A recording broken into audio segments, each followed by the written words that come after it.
तो मालूम है एक औरत ने दूसरी औरत से कसम खा ली थी कि मैं अपने शौहर से रजामंदी से तलाक ले लूंगी। अब वो औरत चीखने लगी, चिल्लाने लगी, हाय मर गई, मेरा सर फट गया, यूं हुआ धुआं। वो दवा लाया, बेचारा गरीब भागते भागते, बोले कुछ भी नहीं हुआ। बोली मैंने रात एक ख्वाब देखा। बोली क्या? बोली ये देखा, बस कुछ मत करो, मेरे सर पे हाथ रख के ऐसे करके 3 मरतबा पढ़ के फूंक दो, तलाक तलाक तलाक। अब वो बेचारा गरीब, उसे क्या पता, बीवी के मारे मरा जा रहा था वो। और बीवी के सर पे हाथ रख के उसने फूंक दिया, बोले तलाक तलाक तलाक तलाक तलाक। 3 मरतबा पढ़ के फूका, उठ के बैठ गई। बोली अब तो तलाक हो गई। ये मसला उनके पास आया। अब बताइए, मैंने कहा नहीं हुई तलाक। वो तो बेचारा वजीफा समझ गया। क्या यार इस कौम को हो गया, अपने मतलब के लिए, सिर्फ अपने मतलब के लिए। देखो जरा देखो, चौराहों पे बैठ करके सुबह से शाम तक 50 मरतबा हर शख्स को कलमा शरीफ का विर्द कर लेना चाहिए। हक, यहां से शुरू करता हूं मैं। हुकूक, ये हक की जमा, लेकिन तकरीर उलमा से नहीं, आपसे है, तो वाहिद तस्नीय जमा की तरफ नहीं जाऊंगा। ये सारे उलमा अल्लाह ने इनको ऊंचा मकाम अता फरमाया। अल्लाह इल्म अमल में बरकत अता फरमाए।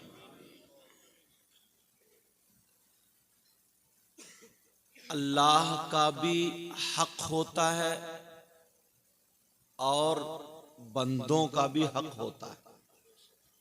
तवज्जो रखना, अल्लाह के हक को हुकूकुल्लाह या हक़ुल्लाह कहते हैं, और बंदों के हक को हुकूकुल इबाद या हक़ुल अब्द कहते हैं। अब थोड़ी देर के लिए कोल्ड ड्रिंक आप रख दो। क्या बोलो? हुकूकुल्लाह और हुकूकुल इबाद। हुकूकुल इबाद बंदों का हक, हुकूकुल्लाह अल्लाह का हक। अब हश्र के मैदान में, तवज्जो रखना, हश्र के मैदान में बादशाह मौला परवरदिगार हो, वो फैसला करेगा, वो आदिल है, सुल्तान है वो। अल्लाह का अगर किसी ने हक पूरा अदा नहीं किया, मसलन, बहुत बारीक बात बोलूंगा, अच्छे से समझना, किसी ने नमाज नहीं पढ़ी, नमाज ना पढ़ना बहुत बड़ा गुनाह, बहुत बड़ा गुनाह, गुनाह कबीर, गुनाह अजीम, बहुत बड़ा गुनाह। और फिर अलग अलग अइम्मा का इस पे इख्तिलाफ कि अगर इसने जानबूझ के नमाज छोड़ी तो किस दर्जे में जाएगा। समझ में आ रही बात? ये अलग एक तशरीह, मगर अल्लाह का हक अदा नहीं किया, इसका मतलब ये नहीं कि नमाज ना पढ़े, ये जहन में रखना। अल्लाह का हक अदा नहीं किया, वहां पे इंसाफ करने वाला अल्लाह, अल्लाह तबारक व ताला अपने करम से माफ कर सकता है।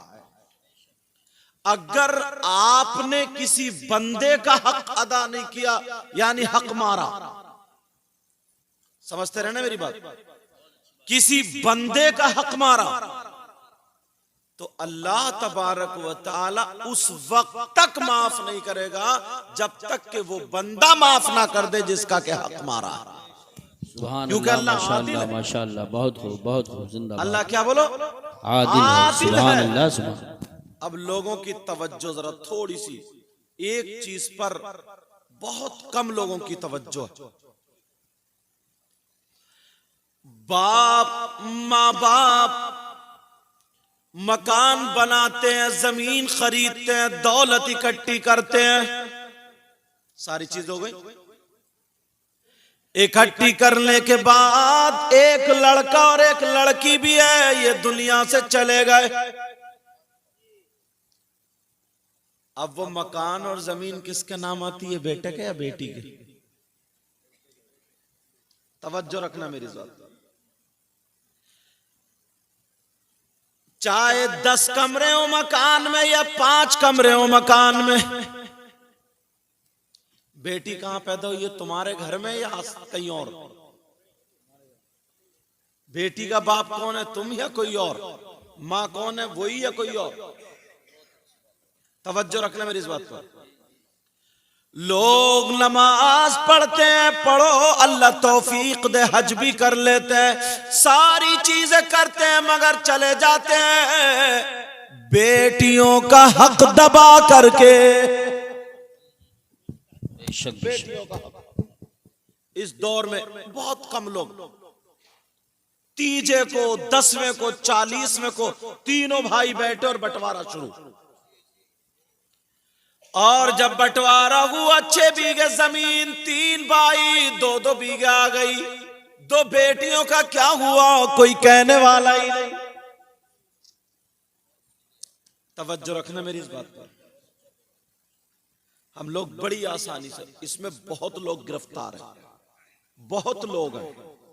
बाप को अपने जीते जी ये वसीयत कर देनी चाहिए और इस चीज की तालीम औलाद को देनी चाहिए कि बेटे का अगर पूरा हिस्सा या डबल है तो बेटी का सिंगल।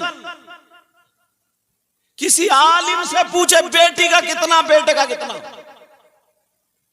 सारे के सारे बेटे ही खींच लेते हैं और बस शादी कर दी, लादावे। अब उसमें बेटी का कोई हक मकान में भी नहीं, जमीन में भी नहीं, जबकि शरीयत के एतबार से बेटी का जमीन में भी हक है और मकान में भी हक है। वो बात अलग है कि बेटे का 2, बेटी का 1, या बेटे का पूरा, बेटी का आधा।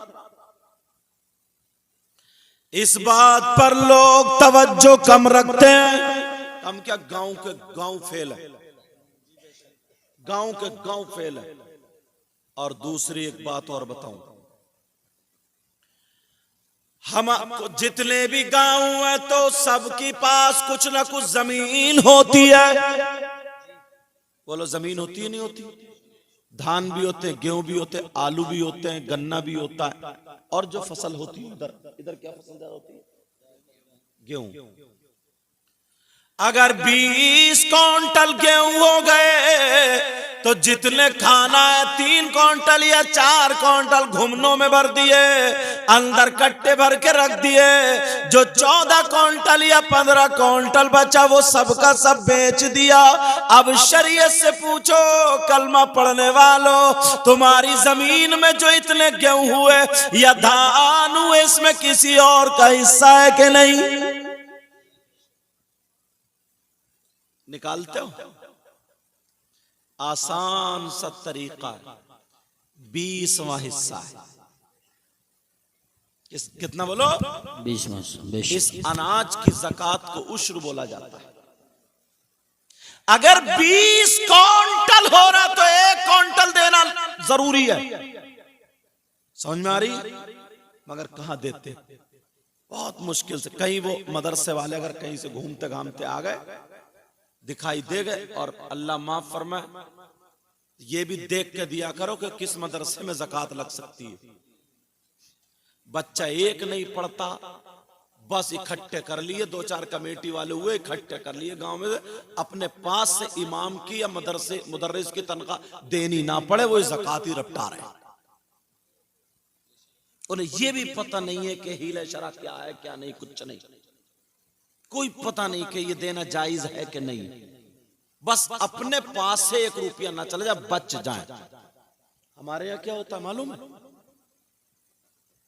सबसे ज्यादा सस्ती ये कौम हमारी है, बड़ी अच्छी तकरीर की हज़रत है, सबसे ज्यादा सस्ती मुसलमान 2 चीजों को खरीदते हैं, सबसे ज्यादा सस्ती, और वो दोनों ही बहुत अहम चीज है। एक मस्जिद का इमाम और दूसरा कुर्बानी का बकरा।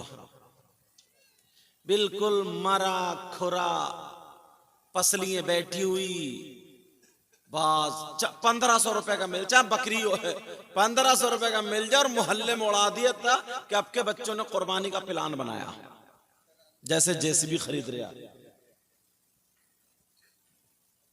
और इमाम बिल्कुल चाहे उसके पीछे नमाज होती है नहीं होती हो, बस तुम्हें लहरा दिखाई दे जाए, अब वो पढ़ रहा मुस्ताकीम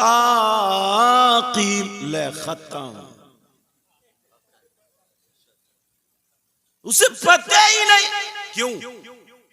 जो गांव का पढ़ा लिखा होता है, आसपास में जो मदरसा होता है, उसके किसी अच्छे मुदर्रिस को बुला करके उसको नहीं दिखवाते, देखिएगा इसके पीछे हमारी नमाज होगी या नहीं होगी। सदर सेक्रेटरी खुद ही फैसला कर लेते हैं।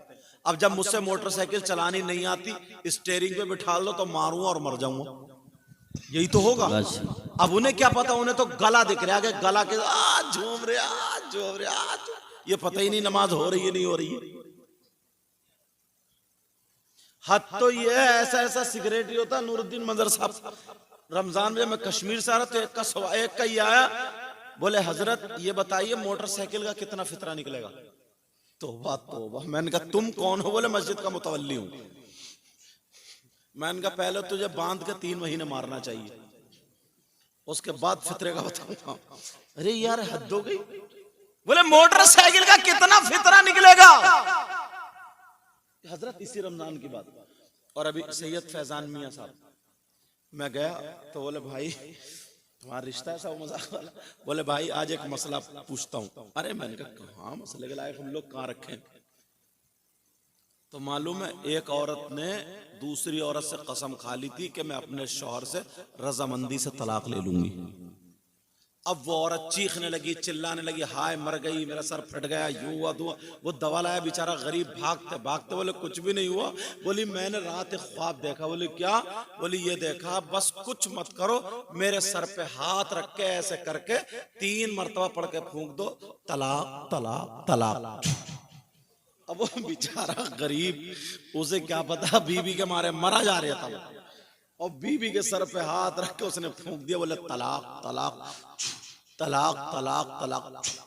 3 मरतबा पढ़ के फूका, उठ के बैठ गए। बोली अब तो तलाक हो गई। ये मसला उनके पास आया। अब बताइए, मैंने कहा नहीं हुई तलाक। वो तो बेचारा वजीफा समझ गया। क्या यार इस कौम को हो गया, अपने मतलब के लिए, सिर्फ अपने मतलब के लिए। देखो जरा देखो, चौराहों पे बैठ करके